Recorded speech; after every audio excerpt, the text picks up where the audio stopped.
রমজানের আমেজ চলে আসছে। পরের মাস শাবান, তারপরে রমজান। মাত্র 2 মাসের ব্যবধান। রাসূলুল্লাহ সাল্লাল্লাহু আলাইহি ওয়াসাল্লাম রজব মাসের চাঁদ উঠলে একটা দোয়া পাঠ করতেন। মুসনাদে আহমদের হাদিস, যখন রাসূল রজবের চাঁদ দেখতেন তখন পড়তেন, আপনারা একটু কষ্ট করে পড়েন, আল্লাহুম্মা আল্লাহুম্মা বারিক লানা ফি রজবা ওয়া শাবানা ওয়া বাল্লিগনা রমাদান। এর অর্থ হলো, আল্লাহুম্মা, হে আল্লাহ, বারিক লানা, আপনি আমাদের জন্য বরকত দিন, ফি রজবা ওয়া শাবানা, রজব এবং শাবান মাসে আমাদের জন্য কি দিন? বরকত দিন, বরকত। ওয়াবাল্লিগনা রমাদানা, এবং আমাদেরকে পৌঁছে দিন রমজান মাসে। সুবহানাল্লাহ। আমাদেরকে কোন মাসে পৌঁছে দিন? রমজান মাসে। রমজান মাসে আমরা যেন রমজানের বরকত পাই, আমরা যেন রমজানের সওয়াব অর্জন করতে পারি, আমরা যেন রমজানের নেকি থেকে বঞ্চিত না হই। এই জন্য আমাদেরকে, আমাদের হায়াতকে রমজান পর্যন্ত দীর্ঘায়ু করে দেন। সকলে বলে আমিন। আমিন। আরবের বিখ্যাত আলেম ইমাম ইবনে রজব আল হাম্বলি, উনি ওনার বিখ্যাত কিতাব লতাইফুল মাআরিফের মধ্যে বলেন, এই হাদিসের আলোকে, যে একজন মানুষের জন্য তার মৃত্যুটা যেন বরকতপূর্ণ সময় হয়, এই জন্য আল্লাহর কাছে দোয়া করা, এটা হলো মুস্তাহাব। আমার মৃত্যুটা যেন কোন সময় হয়? বরকতপূর্ণ সময়। আল্লাহ, আমার মৃত্যুটা যেন নামাজের অবস্থায় হয়, আমার মৃত্যুটা যেন কোরআন তেলাওয়াতরত অবস্থায় হয়, আমার মৃত্যুটা যেন তোমার রাস্তায় হয়, আমার মৃত্যুটা যেন বাইতুল্লাহর হজরত অবস্থায় হয়।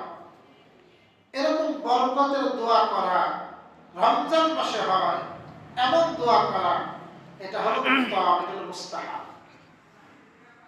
যখন বান্দা এরকম মন থেকে দোয়া করবে, আল্লাহ পাক তাকে সেইভাবে সেখানে পৌঁছানোর তৌফিক দান করবে।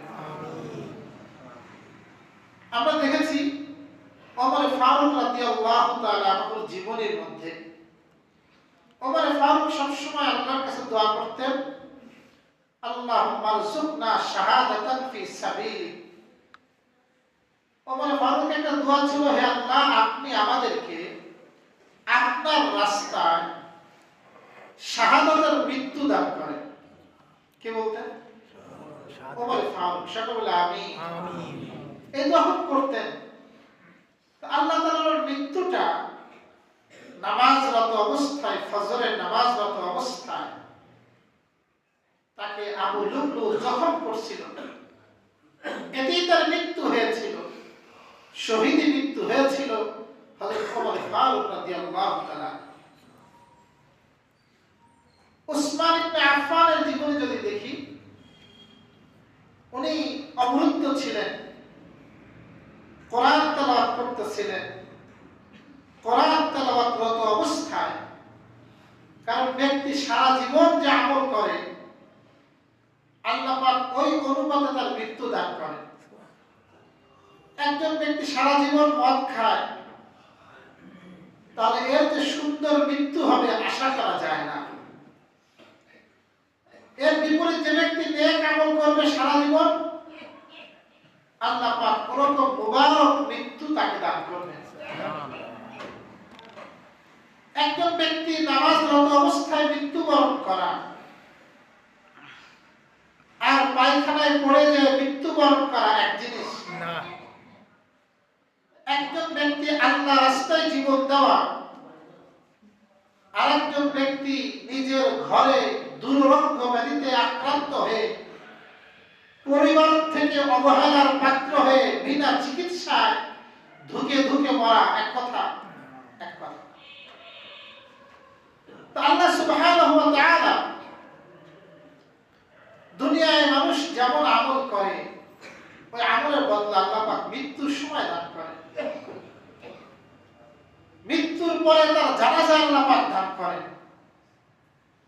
আল্লাহ পাক প্রিয় বান্দাদের জানাজা দেখেন না কত বড় হয়, লক্ষ লক্ষ মানুষ, হাজারে হাজার মানুষ কোথা থেকে চলে আসে। তো উসমান ইবনে আফফান উনি ছিলেন কোরআনের প্রচারক। কোরআন তো প্রথম সংকলন করলেন হযরত আবু বকর সিদ্দিক, এটাকে ছড়িয়ে দিয়েছিলেন উসমান ইবনে আফফান, খুব তেলাওয়াত করতেন। ওনার মৃত্যুটাও এই কোরআন তেলাওয়াতরত অবস্থায় ওনার মৃত্যুটা হয়েছে। হযরত আলীর জীবনী দেখেন, উনি সারা জীবন মানুষকে ডাকছে নামাজের দিকে। 40 হিজরি রমজান মাস জুমার দিন ইবনে মুলজিম খারেজি তার তরবারিতে বিষাক্ত বিষ দিয়ে উনি ফজরের নামাজের সময় মুসল্লিদেরকে ডাকতেছিলেন, সবাইকে ডেকে মসজিদের দিকে আসতেছিলেন। মাথায় বিষাক্ত তরবারি দ্বারা আঘাত করা হয়েছিল, ওতেই তার মৃত্যু হয়েছিল। কার? আলী রাদিয়াল্লাহু তাআলা। তো এভাবে যে ব্যক্তি যেরকম নেক আমল করে আল্লাহ পাক তাকে সেমন মৃত্যু দান করেন। এই জন্য একটা সুন্দর মৃত্যুর জন্য আমাদেরকে প্রস্তুত থাকা, একটা সুন্দর মৃত্যু যেন আল্লাহ পাক আমাকে নসিব করেন। ওরকম নামাজরত অবস্থায়, তেলাওয়াতরত অবস্থায়, বাইতুল্লাহ ভালো ভালো কাজ করা অবস্থায়, আল্লাহ রাস্তায় এমন মৃত্যু যেন আমাদের নসিব করেন এবং সেভাবে জীবন যাপন করার তৌফিক দান করেন। সকলে বলে আমিন। তো আল্লাহ রাসূল এই মাসে চাঁদ দেখলে পড়তেন আল্লাহুম্মা বারিক লানা ফি রজব ওয়া শাবান ওয়া বাল্লিগনা রমাদান।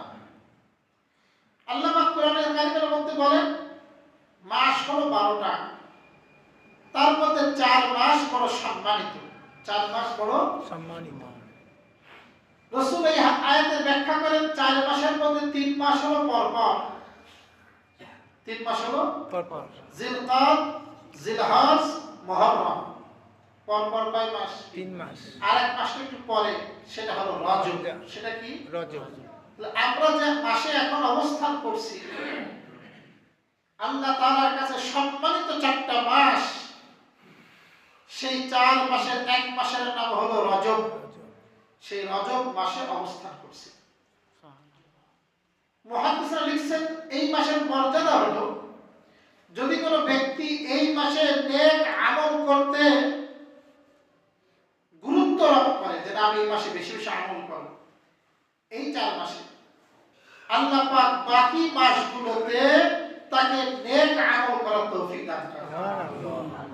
আবার যদি কোনো ব্যক্তি চেষ্টা করে, নিয়ত করে যে না আমি এই মাসগুলোতে রজব মাস সহ আমি যাবতীয় গুনাহ থেকে বেঁচে থাকতে সচেষ্ট হব, আল্লাহ পাক বাকি 8 মাসে তাকে গুনাহ থেকে বেঁচে থাকার তৌফিক দান করেন। প্রিয় ভাইরা আমার, তো এই রজব মাস সম্পর্কে অনেকে মনে করে যে ভিন্ন কোনো আমল আছে। অনেকে বিশেষ করে 12 চাঁদের যে সমস্ত বই পাওয়া যায় সেখানে বিভিন্ন উদ্ভট বক্তব্য থাকে, বানোয়াট। যেমন এই মাসের এই নামাজ, এই মাসের এই রোজা। রজব মাসের আলাদা কোনো রোজা নাই, রজব মাসের আলাদা কোনো রোজা নাই, রজব মাসের আলাদা কোনো নামাজ নাই যে এই পদ্ধতিতে পড়তে হবে, এরকম কোনো আলাদা কোনো রোজা নাই। রজব মাসে আল্লাহ রাসূলের মেরাজ হয়েছে এক বর্ণনার মধ্যে 27 রজব। কতই রজব? 27 রজব। সেটা ভিন্ন কথা, কিন্তু রজব মাস সম্পর্কে আলাদা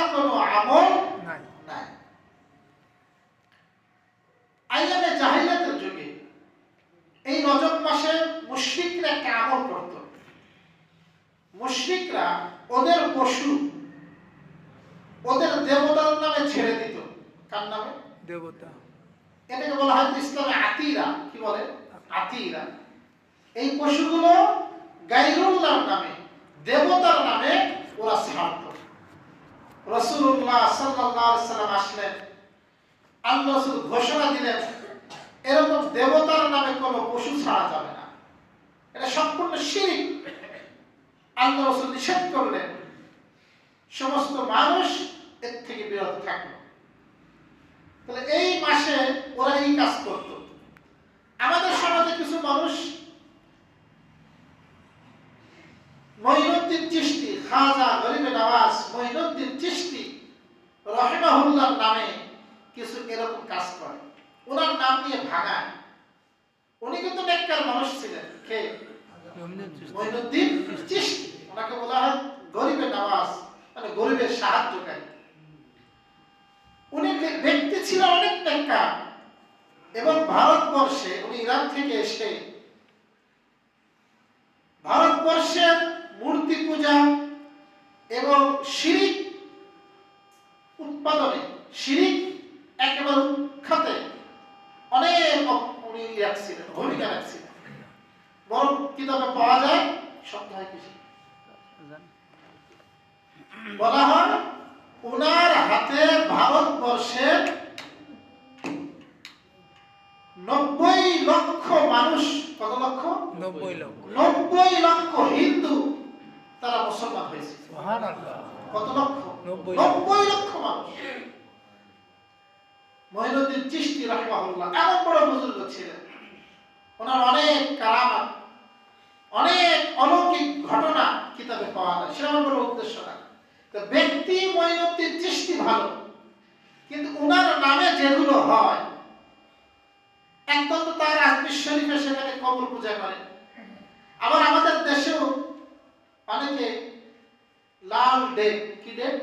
মানে ডেগের মধ্যে লাল কাপড় দিয়ে পেঁচায়, এবং এরপরে আমাদের অনেকের কাছে চাউল চান্দা নেয়, বিভিন্ন চান্দা নেয়, যে যাদের মধ্যে নেয়। একজন মানুষকে খানা খাওয়ানো এটা তো শ্রেষ্ঠ ইবাদত, কিন্তু ওরা যেটা করে সেখানে নাচ গান তবলা এইগুলো বাজায় আর ওইগুলো নিয়ে ফুর্তি করে। এইটা তো আপনি সাহায্য করতে পারেন না। তাআওয়ানু আলাল বিররি ওয়াত তাকওয়া ওয়া লা তাআওয়ানু আলাল ইসমি ওয়াল উদওয়ান। আল্লাহ তাআলা বলেন, তোমরা একে অপরকে ভালো কাজে, নেকির কাজে সহযোগিতা করো, গুনাহ আর সীমালঙ্ঘন পাপের কাজে একে অপরের সহযোগিতা করো না। ওই নামে যেগুলো চলে, বিভিন্ন মাজারের নামে পশু উৎসর্গ করা, মাজারে এইভাবে মান্যত করা এবং এইগুলোকে নিজের জন্য মুক্তিকারী মনে করা, এইগুলো কঠিনভাবে নিষিদ্ধ। এর থেকে আমাদেরকে বেঁচে থাকতে হবে। আল্লাহ তাআলা আমাদেরকে তৌফিক দান করুন। আমিন। তো রজব মাসে আমাদের আলাদা আমল এটা পাওয়া যায় না। আপনি অন্যান্য সময় যে আমল করেন, রজব মাসেও সে আমল করা। দ্বিতীয় নম্বর কথা হলো, আজকে তো 26 তারিখ, তাই না?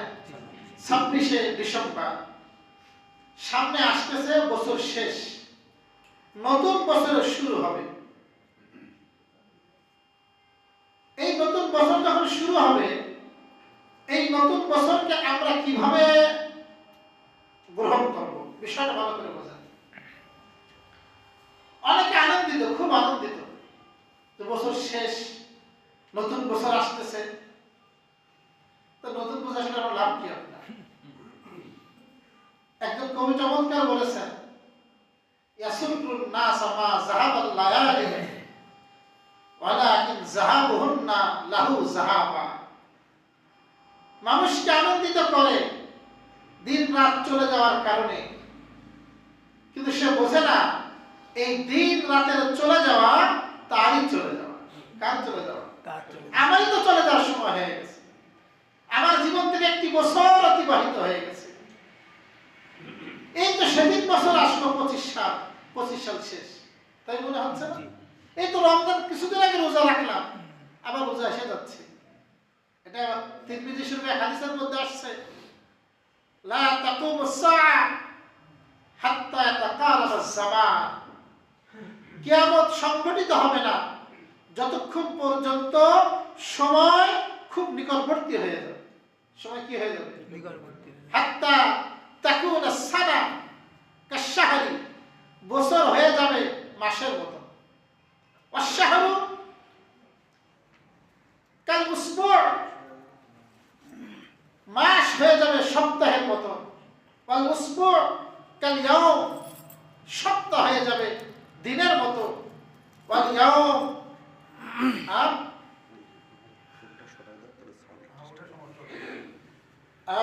ইয়াওম দিন হবে থাক থাক। কাসসা, আপনার ঘন্টার মতো। কার মতো? ঘন্টার। ঘন্টার মতো। তো এখন আমাদের মনে হয় যে আল্লাহ রাসূল যে বলেছেন কিয়ামতের আগে সময় কাছাকাছি হয়ে যাবে, আমরা সেই পর্যায়ের মধ্যে প্রবেশ করে ফেলছি। সময় কেমনে তাদের চলে যায় আমরা বুঝতে পারি না। সময়ের বরকত নষ্ট হয়ে যাচ্ছে। আল্লাহ তাআলা বরকত উঠে গেছে সময়ের মধ্যে থেকে। আল্লাহ সুবহানাহু ওয়া তাআলা এই জাতীয় সমস্ত সময়ের মধ্যে বরকত দান করুন। তো দিন চলে যাওয়ার মধ্যে কোনো লাভ নাই। আমার জন্য তো আরো পেরেশানি। আমি কি করলাম? রাসূলুল্লাহ সাল্লাল্লাহু আলাইহি ওয়াসাল্লাম একবার বাজারে গেছেন। বাজারে, ওই জায়গায় বাজার ছিল উকাস বাজার। বাজারের নাম কি? উকাস। উকাস। ওই বাজারে যে দেখে এক খ্রিস্টান পাদ্রী একটা কবিতা আবৃত্তি করতেছে, কবিতা বলতেছে, মানে কিছু কথা বলতেছে। তা কথার মধ্যে কিছু কথা বললো ওই খ্রিস্টান পাদ্রী, ইদা মাতা কুল্লু মান আশা মাতা ওমান মাতা ফাতা। বলে যে ব্যক্তি দুনিয়াতে আসবে, যে ব্যক্তি দুনিয়াতে আসবে, আসবে তার মৃত্যুবরণ করা লাগবেই। আর যে মৃত্যুবরণ করলো ফাতা, সে ফৌত হয়ে গেল। একদিন, দুই দিন, তিন দিন আলোচনা তারপরে থাকবে না। কেউ মনে রাখবে না। একদিন, দুই দিন, তিন দিন পর আমি হারাই যাব। বলে দিন আসবে, রাত অতিবাহিত হবে, আসমানের তারাগুলোও ঠিক থাকবে, তোমাকে বিশ্ব তোমাকে ভুলে যাবে। আমার কোনো নাম থাকবে না, কিছুই থাকবে না। রাসূলুল্লাহ সাল্লাল্লাহু আলাইহি ওয়াসাল্লাম কথাগুলো শুনে বললেন, প্লিজ, কথাগুলো ভালো দামি কথা বলছে, যে যখন আমাকেও চলে যেতে হবে, আসছি যখন যেতে হবে, আমিও হারায় যাব। কিন্তু যাওয়ার আগে ওমর ফারুক রাদিয়াল্লাহু তাআলা সেই বিখ্যাত উক্তি, হাসিবু আনফুসাকুম ক্বাবলা আন তুহাসিবু ওয়াজিনু ক্বাবলা আন তুজানু। বলে তোমরা তোমাদের নিজেদের হিসাব নাও, তোমাদের হিসাব নেওয়ার পূর্বে আমাদেরকে কি নেওয়া হবে? হিসাব নেওয়া হবে। তোমাদের আমলগুলো ওজন করা হবে। ওজন করার আগে নিজেদের আমলগুলো কি করে নাও? ওজন করে নাও। একজন যদি দেখ রেল বাজারে যারা ব্যবসা করে তরি তরকারি, সারাদিন বেচার পরে বাড়ি যাওয়ার আগে কি করে? টাকাগুলো গণে, হিসাব মিলায়। প্রত্যেক ব্যবসায়ী হিসাব মিলায় যে সারাদিন কয় টাকা আয় করলাম, কয় টাকা ব্যয় করলাম, কত টাকা ব্যালেন্স থাকলো। প্রত্যেক ব্যবসায়ী কি করে? হিসাব করে। দিন শেষে হিসাব করে। তো ওমর ফারুক বলেন, তোমারও দিন শেষ, তুমি এখন হিসাব করো, তুমি কতটুকু নেক আমল অর্জন করলা, পরকালের জন্য কতটুকু অর্জন করলা, আর কতটুকু গুনাহ অর্জন করলা। যখন কবরে রাখা হবে, কবর আমাকে ডেকে ডেকে বলবে, আনা বাইতুল তুর, আনা বাইতুল ওয়াহদা, আনা বাইতুত তুরাব। আরে আমি তো মাটির ঘর, আমি তো পোকা মাকড়ের ঘর, আমি একাকিত্বের ঘর, আমার এখানে তোকে আসতে হবে। ওখানে আমাকে কি করতে হবে? আসতে হবে, যেতে হবে। যদি আমি যাওয়ার আগে আমলটা দুরস্ত করে নি, ঠিক করে নি। আল্লাহু আকবার। নবীর এক সাহাবী, নাম হলো ইমরান ইবনে হুসাইন। সাহাবীর নাম ইমরান ইবনে হুসাইন, রাসূলের একজন বিখ্যাত সাহাবী। এই সাহাবী অসুস্থ হলেন, এমন অসুস্থ, ওনার রক্তের শিরার মধ্যে যে রক্ত থাকে পানি হয়ে গেছে, বিছনায় পড়ে গেলেন, উঠতে পারেন না, এত অসুস্থ, খালি রক্ত ঝরে।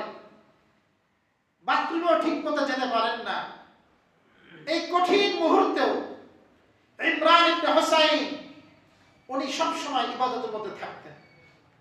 সবসময় ওনার ঠোঁটে জিকির থাকতেন, আল্লাহর জিকির করতে থাকতেন। সুবহানাল্লাহ আলহামদুলিল্লাহ ওয়া লা ইলাহা ইল্লাল্লাহ আল্লাহু আকবার লা হাওলা ওয়া লা কুওয়াতা ইল্লা বিল্লাহ, এগুলো উনি পড়তেই থাকতেন। সুবহানাল্লাহি ওয়া বিহামদিহি সুবহানাল্লাহিল আযীম পড়তেই থাকতেন। আল্লাহু আকবার।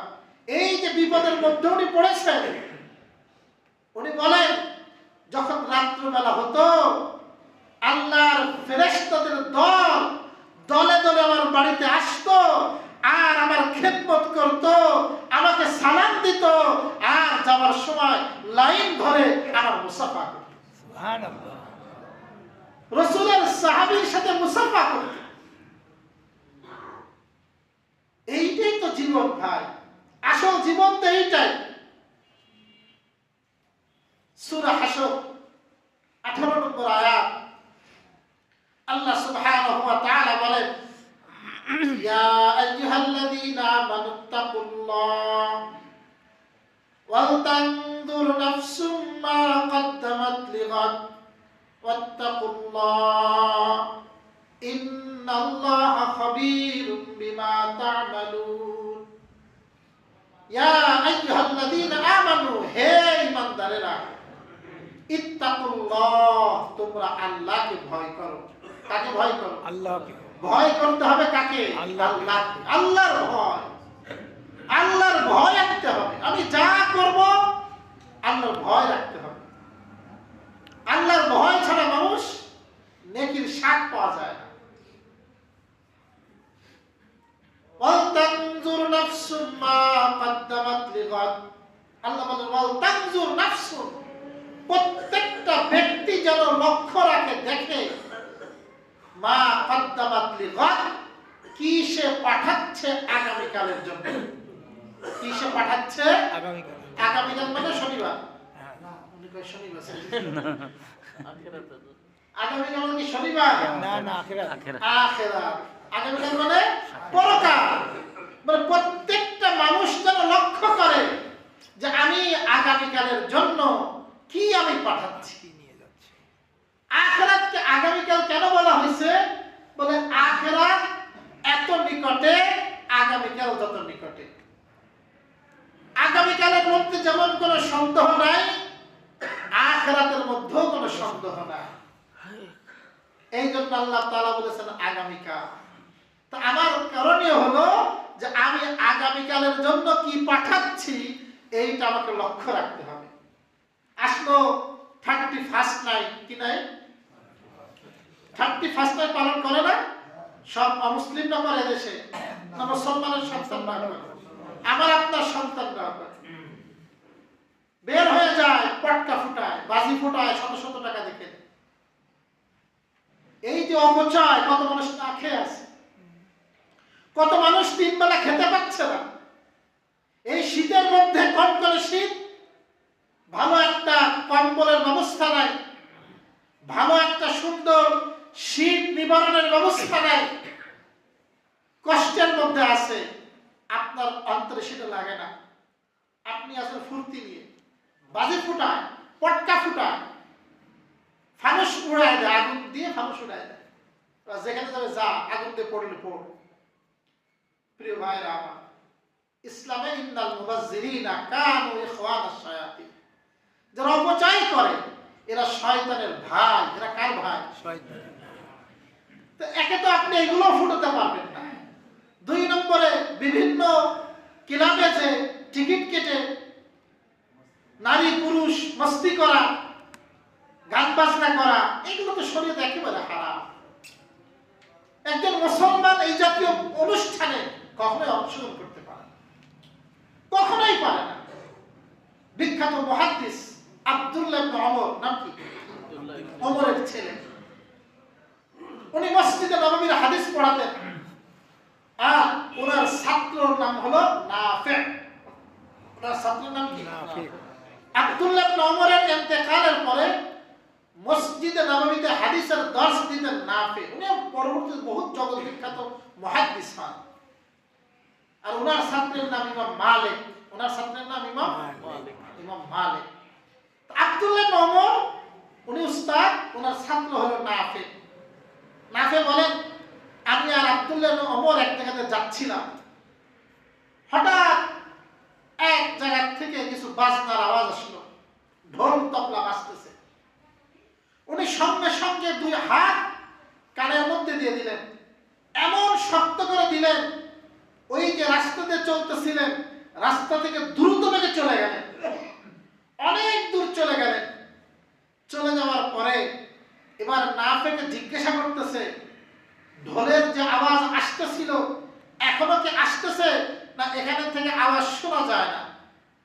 নাফে বলেন, হযরত আওয়াজ এখান থেকে শোনা যাচ্ছে না, আপনি দূরে চলে আসছেন। এবার উনি আঙ্গুল কান থেকে সরালেন, সরানোর পরে এরপরে বলতেছেন, আমি আল্লাহ রাসূলের সাথে একদিন ছিলাম, হঠাৎ একটা বাঁশির আওয়াজ আসলো, আল্লাহ রাসূল এই কাজ করছিলেন, আমি যেই কাজ করছি, রাসূল কানের মধ্যে আঙ্গুল দিয়ে দ্রুত ওই জায়গা থেকে রাসূল চলে গেছে। নাফে বলেন, আমি ওই সময় ছোট ছিলাম। আমি ওই সময় কি ছিলাম? তারপর প্রশ্ন হচ্ছিল, উনি কি আপনি আঙ্গুল দিলেন না কানের মধ্যে? উনি ওই প্রশ্নের উত্তর দিয়েছেন যে আসলে আমি ওই সময় ছোট ছিলাম, বুঝতে পারিনি, আমি একজন শায়েখের সাথে এভাবে হেঁটে গেছি।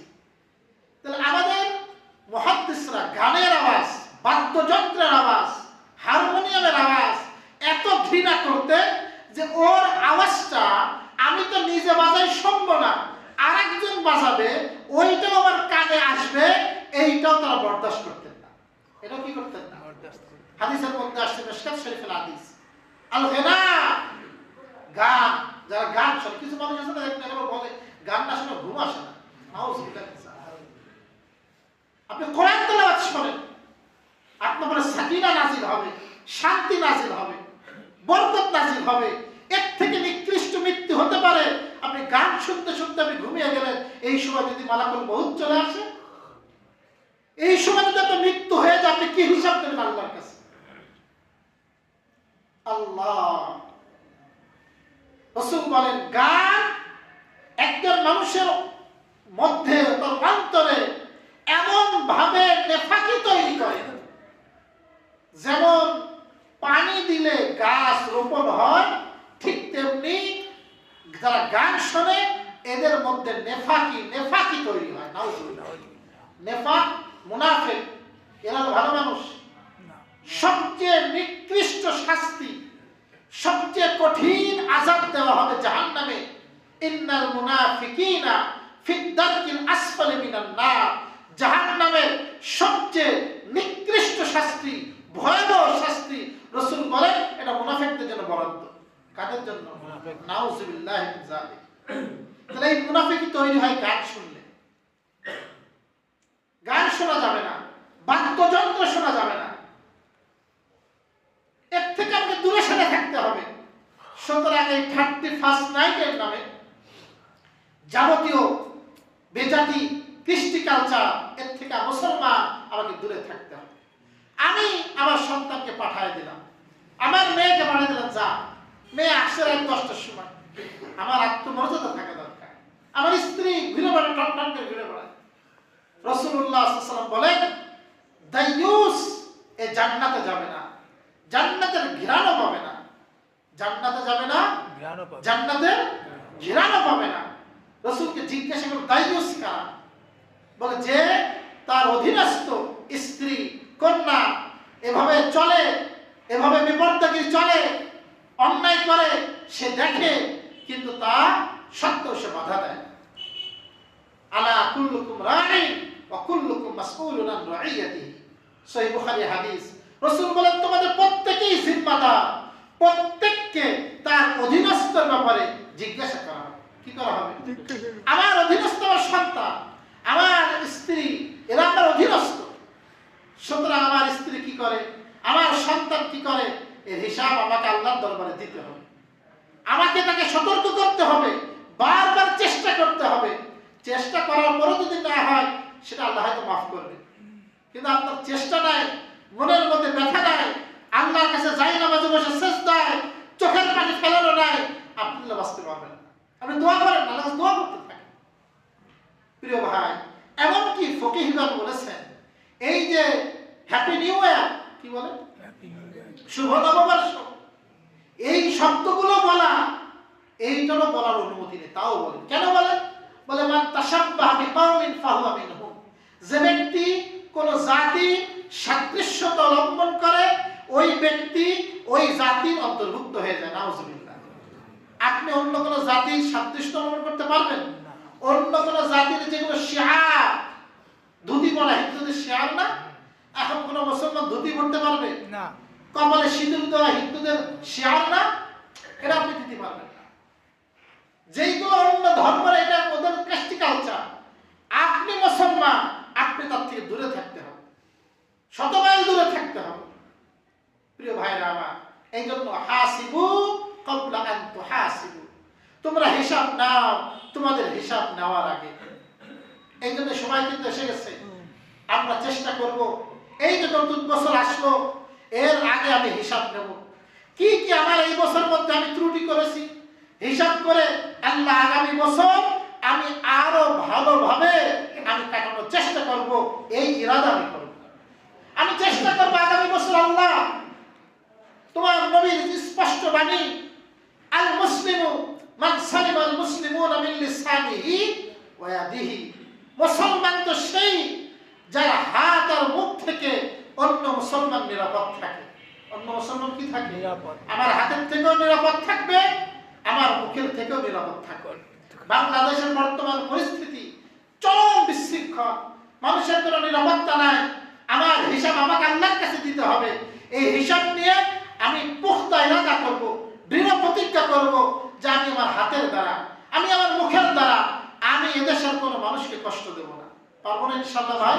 আমি অন্যের কোনো কষ্টের কারণ হব না। কুওয়াতে নেকি নাদারি বদমাকুর, আমি যদি কাউকে কোনো ভালো কাজ করতে নাও পারি, কোনো উপকার পৌঁছাতে নাও পারি, অন্তত আমি ইচ্ছা করব আমি কারো ক্ষতি করব না। কি করব না ভাই? ক্ষতি আমি করব না। আমি সবার সাথে ভালো ব্যবহার করব। রাসূলুল্লাহ সাল্লাল্লাহু আলাইহি ওয়াসাল্লাম বলেন, তাবাসসুমুকা ইলা ওয়াজহি আবিকা লাকা সাদাকাতুন, বলে তোমার একটু মুস্কি হাসি তোমার ভাইয়ের চেহারার দিকে তাকিয়ে, এটাও তোমার রাসূল বলেন তোমার আমলনামায় সাদকা সমতুল্য নেকি লেখা আছে। সুবহানাল্লাহ। একজন মুসলমান যখন তার ভাইয়ের সাথে হাসি মুখে কথা বলে, কথা বলার সময় মুখে হাসি রাখে, তখন তার আমলনামায় একটা সাদকা করলে যে নেকি হয়, ওই নেকি তার আমলনামায় লিখে দেওয়া হয়। কিছু মানুষ আছে দান সৎকার এমনিও করে না, একটা হাসি কথা বলবে, আল্লাহ জানে টাকা লাগে কিনা, তার মুখে মুখে কোনো হাসি নাই। এই একই এলাকায় থাকে, একই প্রতিবেশী দেখা হয়, একই সাথে উঠা বসা হয়, সুবহানাল্লাহ, বছরের পর বছর চলে যায়, মাসের পর মাস চলে যায়, সালাম দিয়ে মুসাফা করে একটু হাসি মুখে ভাই আপনি কেমন আছেন এই কথাটাও বলে না। আছে না নাই? একসাথে নামাজ পড়বে, এইটাও তার আতে লাগে। কি লাগে? বলে আমি হলাম সম্ভ্রান্ত মানুষ, আমার পাশে নামাজ পড়ে কেমনে, আমি হলাম ও যদি এখানে বসে আমি এখানে বসবো না, আর একদিক সরে চলে যাবে। এটা ইসলামে আছে ভাই? না। এটা ইসলামে নাই। আপনি মুসলমান, মসজিদে যখন আসবে সবার সমান অধিকার, সবাই একসাথে আমরা নামাজ পড়ব, এই জন্য তো মসজিদে আসা হয়।